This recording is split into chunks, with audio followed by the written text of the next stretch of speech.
Good morning, everybody. It is the Mozo Breakfast Cafe, and welcome to it. Today, I am alone, as you can tell. Mr. Landilani could not make it. However, we're about to have such a great time as I will be filling you in on what's been happening this morning and, of course, this past weekend in regards to our world of politics, economics, and, of course, some social media buzz. Before we get into everything that will be going down, thank you so much for tuning in right here on Facebook as well. Be sure to keep the conversation going on our other social media platforms. You can join us on Instagram and Twitter as well. Do not forget to put your hashtag, that is MozoBC. However, before I get into the script for the day, ladies and gentlemen, I want to start you off on a good note. Today is a Monday. What better way than getting your day started off on a good scripture? So I will be telling you what I was reading for today. And yeah, maybe you could possibly have your day started on a great note. So you guys can go ahead and read Philippians 3 verse 14. You can do all things through Christ who gives you strength. I am here this morning and I am very, very excited. However, getting straight into the business of the day, ladies and gentlemen, into what's in the news. Our first story for today is the gender-based violence survivors in Kalumbila have been empowered. The International Labour Organization has empowered 27 gender-based violence survivors with 54,000 kwacha in Kalumbila. And in Kalumbila district in northwestern province, I beg your pardon, Kalumbila district commissioner Robinson Kalota, who graced the ceremony, said the government is working with the United Nations agencies such as the ILO to reduce poverty against gender-based violence victims. He explained that the program is being implemented by the Ministry of Community Development and Social Services through the Department of Community Development in the district. Mr. Kalota stated that each beneficiary is to receive 2,000 kwacha as startup capital. Mr. Kalota observed that victims of gender-based violence are usually socially and economically affected, adding that this hampers economic development at household and national levels.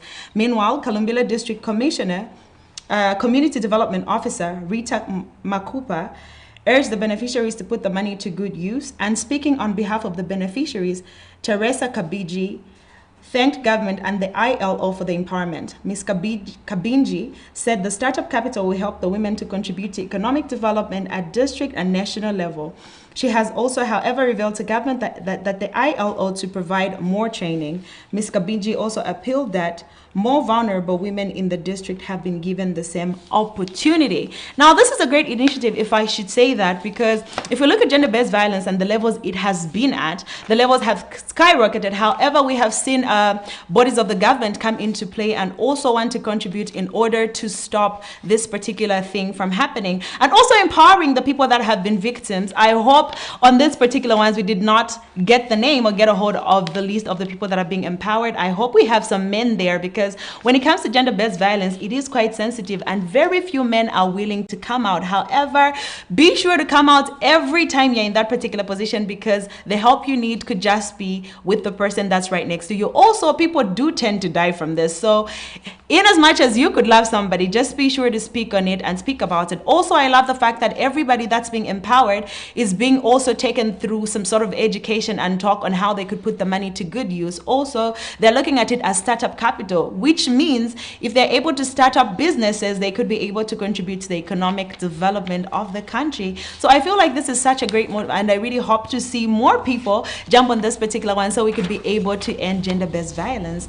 Also, in our stories, we have Inonga Winner announcing that she's no longer going to be running mate for the August 12th elections for 2021. Now, the president announced her decision not to be considered as running mate to President Edgar Lungu for the August general elections. Mrs. Winner disclosed that age was catching up with her and she felt satisfied with her contribution to the development of Zambia, hence the need to pass on the baton. She said she was grateful to President Lungu for having given her the opportunity to serve the Zambian people as first female vice president, adding that she had already informed the head of state about her decision. She went on to say her involvement in the affairs of Zambia dated back to pre-independence stage, when she was privileged to have served the nation in modern times with the support of the Zambian people. She added that she had executed her functions, including being leader of government business in parliament, with the support from cabinet and members of parliament with ease, which was premised on the principles of collective responsibility. Mrs. Winner said the opportunity to serve as the first female vice president was a historical milestone in the recognition of women as partners in leadership at the highest level of the government. She said in the quest to uplift the lives of the people of times, climate-induced calamities like droughts and floods, including the COVID-19 pandemic. She was pleased to note that her team in the Disaster Management and Mitigation Unit was on hand to ensure that they minimized the carnage and saved lives. She said the efforts of the DMMU would not be successful in isolation, as that was a concerted effort by the various supporting partners, including international cooperating partners, the private sector, and many other bodies and individuals who assisted in actualizing the goals of the government. Mrs. Wina has stated that she would continue to support President Edgar Lungu to ensure that all government programs were effectively implemented in the election period. Her Honor, the Vice President, has since expressed gratitude to the Zambian people for the privilege and honor afforded to her to serve as Republican Vice President.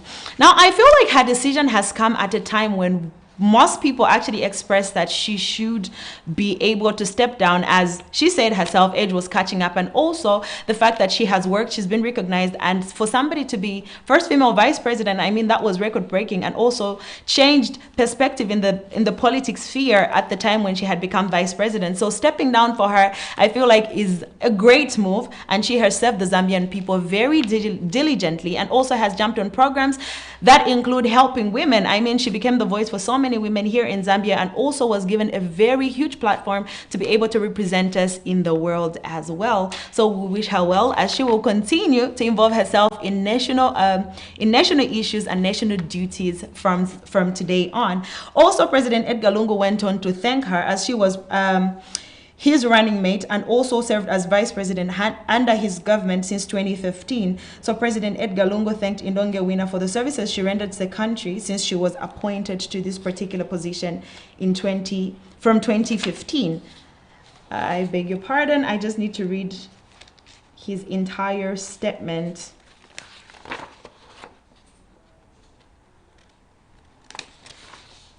Okay, so the president expressed gratitude to Mrs. Wina for her wisdom and guidance since she was appointed 6 years ago.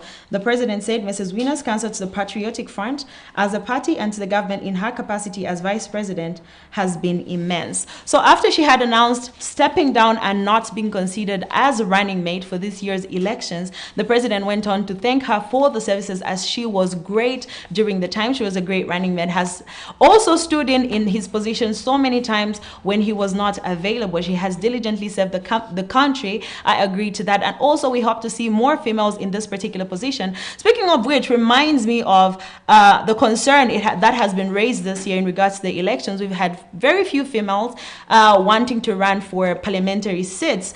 And we do hope, something that I'm hoping for, is that more political parties also just give chance and opportunity to more women, because I believe that what a man can do, a woman can do. This also has to do with a lot of socio-economic responsibility as well. So more women should be considered and be given a chance to be in office, so they could also make change in regards to political issues.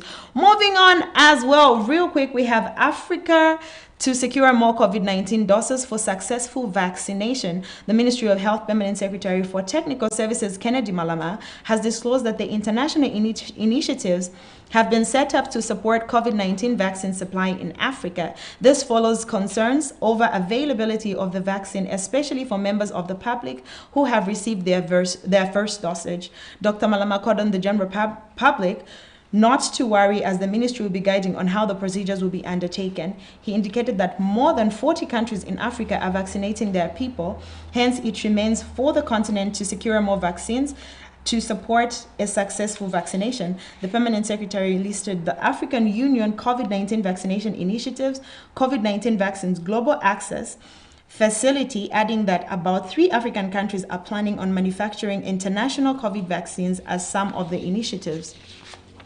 Dr. Malama revealed that the COVID-19 has vaccinated an addition of 4,417 persons against COVID-19, bringing the total vaccinated to 1,790 as of yesterday.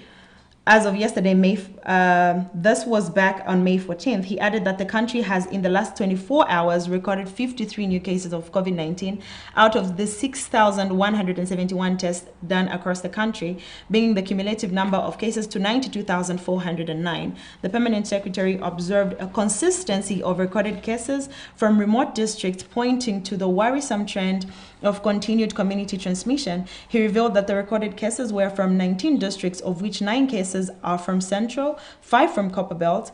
Eastern also had 5, 1 from Wapula, and Lusaka recorded 21, Muchinga 1, Northern 5, Northwestern 2, Southern 1, and Western Province recorded 3. Dr. Malama announced that no deaths were recorded, but there are currently 372 active cases, of whom 333 are under community management, while 39 are admitted in isolation facilities. He added that among those admitted, 27 are on oxygen support, while 8 are in critical condition. The permanent secretary rated that need for concerted efforts if the country is to win the fight against the pandemic. He re-echoed the importance of adhering to 5 golden rules of mitigating the transmission of COVID-19 while urging the general public to get vaccinated. Now, also, we spoke about this on the show Friday when we were talking about how the country is looking at ending the pandemic and also just being able to curb the virus. This is also being done worldwide, not just in Zambia. We've seen that in America, President Joe Biden also made a public appearance without a mask due to the fact that he had been vaccinated. Also, the worry that comes, I had seen this on social media as well. People were talking about what's going to happen if at all we run out of the vaccines. I mean, people are still going for the first jabs. I'm still encouraging the general public to sure go out there to be able to get vaccinated. If you have this at your disposal and also for free, be sure to get vaccinated so you can protect yourself and the person next to you. Concerns came in from the public to say, okay, you have to go back for at least 3 dosages. What then happens if you're supposed to go back for your second or your third and the vaccines have just completely run out? And this is what's been discussed in here. Also, we've seen a reduction in the number of cases that we've had countrywide. Also, the deaths that have been recorded, which means people are following the rules. Do not forget to always mask up, guys. Sanitize, maintain social distances, follow all the 5 golden rules when it comes to being able to protect yourself from the COVID-19 virus. Moving on, guys, we have some social media buzz, and on here we have Bill Gates making it in the news. As we know, since the announcement of their divorce, Bill Gates and Melinda have been setting social media on fire. However, he makes it in this particular one due to the fact that he could not handle himself well in workplaces. Well, as reported, it says here that Bill Gates was not afraid to shoot his shot among subordinates at work, and even scored at least once during his marriage to now estranged wife Melinda. The New York Times published a story Sunday alleging that the Microsoft chief had on at least 2 occasions and possibly more asked a couple of women who technically worked for him out on dates, but apparently wasn't all that pushy and ultimately failed in both instances. Bill is described as once attending a presentation in 2006 held by a female Microsoft employee who must have quite made an impression, because it's alleged, based on New York Times sources familiar with the matter, that he emailed her right after to ask her to dinner. He allegedly followed up with this: "If this makes you uncomfortable, pretend it never happens." Turns out the woman did exactly that, ghosting him and never responding. There's another alleged incident the Times described in which Bill traveled to New York City with a woman who worked for the Bill and Melinda Gates Foundation, where the 2 of them attended a cocktail party. The woman claims Bill lowered his voice and said, "I want to see you. Will you have dinner with me?" she says as she laughed it off, avoid answering. The Times, citing current former Gates employees, goes on to describe general clumsy approaches towards women at work over time, at times making people a little uncomfortable, but noting he never seemed predatory with his advances or abused his power. This is very interesting. I feel like when it comes to this particular story, a lot has been unfolding, and we've been surprised as the people that have been watching from the outside, which simply tends to tell us that not everything that glitters is gold, because things that are unfolding or story in regards to this particular divorce, when they both announced that they were going their separate ways, the world was really shocked, because this comes after Jeff Bezos, also who happens to be the richest man on earth, actually said that he also just underwent his divorce procedure. Melinda and Bill Gates are believed to have been separated from back in 2019, if not mistaken, because Melinda had been consulting with divorce lawyers. And also some dynamics to this particular marriage that have been very strange and have been unfolding is the fact that Bill Gates also had, okay, let me tell you a little story, guys. So if you've been following this story closely, Bill Gates started Microsoft way back when, and it is alleged that in 1987, when Melinda joined his firm, he was at the time seeing somebody else. However, after he split from his then girlfriend, went on to pursue Melinda. The two got together, and well, the rest is history. But in this particular divorce case, it has come up that they had an agreement where he could annually travel with his then ex-girlfriend of 1987. This woman was literally married to him as well, because if we have to count the number of years, she's literally been with him the same amount of years that Melinda has. Well, that's also one of the shocking dynamics that was revealed in regards to this particular marriage. Also, we know that Melinda used to be an employee of his, but to hear stories that he still continued to pursue some of his employees, for me, is, I would say, quite embarrassing. Imagine your husband. I feel like men nowadays will embarrass you. That's just how it is. Men will show you flames, you know. This is somebody very respected, and we looked at it in a different light. Also, something that is very interesting in regards to this story and all the workers that were talked to. I feel like they used to ghost him, but then I'm thinking about it, guys. Are these women really telling it like it is? Because if Bill Gates is walking up to you, I understand he was a whole married man, but it's Bill Gates, guys. It's Bill Gates. But also, that's some of the funny dynamics that came out in regards to this particular marriage. And moving on in our stories, we have Kim Kardashian, who says she's in a great headspace and moving on following Kanye West's split. The Keeping Up with the Kardashian star filed for divorce from the 43-year-old rapper with whom she has North, St. Chicago, some of their children, after being together for almost 7 years. And the source claimed that the 40-year-old businesswoman has been spending quality time with her 4 kids and busy with various work projects, and her life is definitely on the upswing. The insider told Entertainment Tonight Kim is really focused on her family at this time. Kim has been with the kids majority of the time. The kids and her enjoy doing outdoor activities, and they all spend a ton of time with their cousins. Kim loves keeping them busy, creative, and on the go, sources had added. Kim also is continuing to be a great mom and focusing on her work. She has a ton of upcoming projects that she's super excited about. Her life is definitely on the upswing. In a recent teaser for one of the final episodes of Keeping Up with the Kardashians, Kim admitted that she is ready to be happy. This is also one of the stories that came as a shock 2021. The two have been together for such a while. I mean, from inception, since they got together, the media had been following and scrutinizing them because they appeared to be from two different worlds. But if you have been watching, or if you had been watching Keeping Up with the Kardashians from back in the day, then you would understand that Kanye had a thing for Kim Kardashian before they even got together. I remember there was an episode back in the day when she wanted to be an artist, she wanted to be a musician, went in studio with him, they shared a moment. So fast forward, after she had undergone her divorce, they decided they would get together because she then felt like he would be the right man for her. Well, they worked it out together. Looking at Kanye's outburst, I feel like she really handled it well, because there were some instances when certain things had happened on the red carpet, caught on camera, award shows, that could have possibly been as embarrassing if somebody else was actually looking at it from the outside. However, the two have been together. But something also about this particular divorce is that I've been following it closely. So recently, Kanye West was spotted, you know, at church praising and praying, but he was still wearing his band, and it's packed a lot of people from actually having to talk about it to say, are the two really divorced, or are they really trying to work on their marriage? Also, another picture that Kim Kardashian had posted was a picture of her studying. For those of you that know, she's pursuing her law degree, and she was studying, but she was actually wearing a new pair of Yeezy shoes that have not yet been released, and people said it was a marketing strategy. I feel like my sentiment towards this is going to be, I know Kim loves attention from a different light. Kanye is also another person on his own. I'm not going to say in his right does not love attention. However, he's a very special human being. I really just hope this has not been a publicity stunt for them to get people buzzing. I know both of them, just after their split, had been recognized as billionaires. So I feel like there, when it comes to sharing funds, is not going to be a very big of an issue, because they both do their own thing and they've been doing it well. And something that we've seen Kim be vocal about, or show the world, or not be afraid to show the world, is her love for family and also her children. She's very loving, and she usually just shows this off on her social media, on her Instagram as well, constantly posting her children.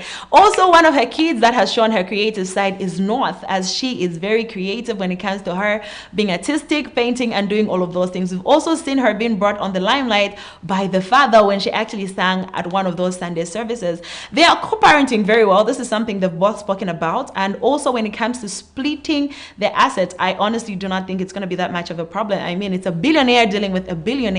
If she was broke, people would have said she's a gold digger. I know we always have a problem with when it comes to the Kardashians and the Jenner clan. However, she says she's in a good headspace, which is a great thing. I feel like mental health is something that is also really good for all of us, and we need to be able to look out for. So moving on in our stories, we have Jennifer Lopez, who has also been in media for quite some time now, ever since announcing her split from A-Rod. A lot of people seem to have given her a nickname as well. She's called Thanos because sis has been collecting rings.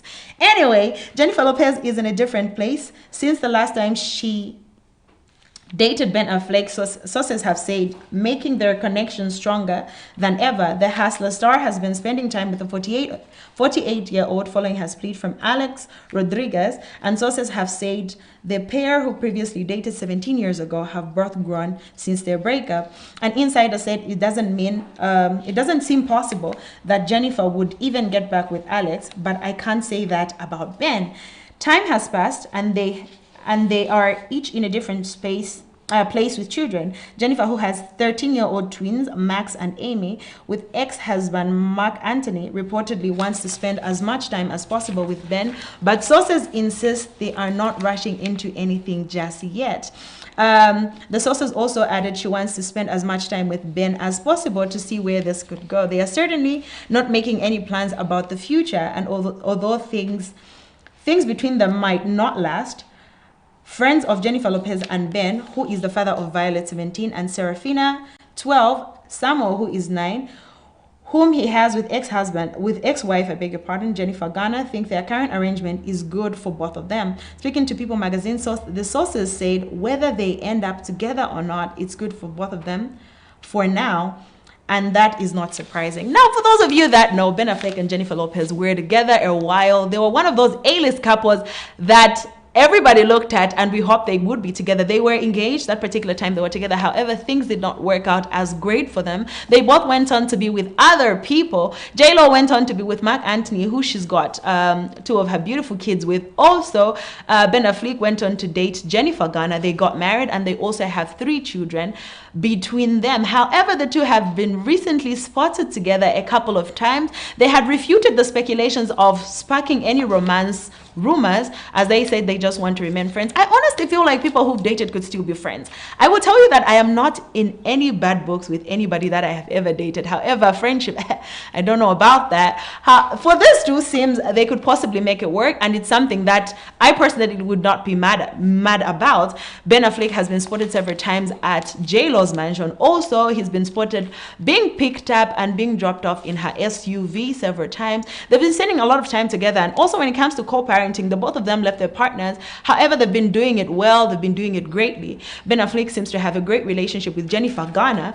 Also, J-Lo, who seems to have a great relationship with her ex-husband, Mark Anthony, of whom she's got kids with. Ladies and gentlemen, on this particular one, I will be updating you on this particular stories. That is all we had for you on the Mozo Breakfast Cafe this morning. Be sure to join us on Wednesday as well at this particular time right here on Mozo TV. Be sure to hit us up on our social media, Instagram, Facebook, and Twitter. Your hashtag should always be MozoBC. That's all I had for you. Good morning until I come your way again.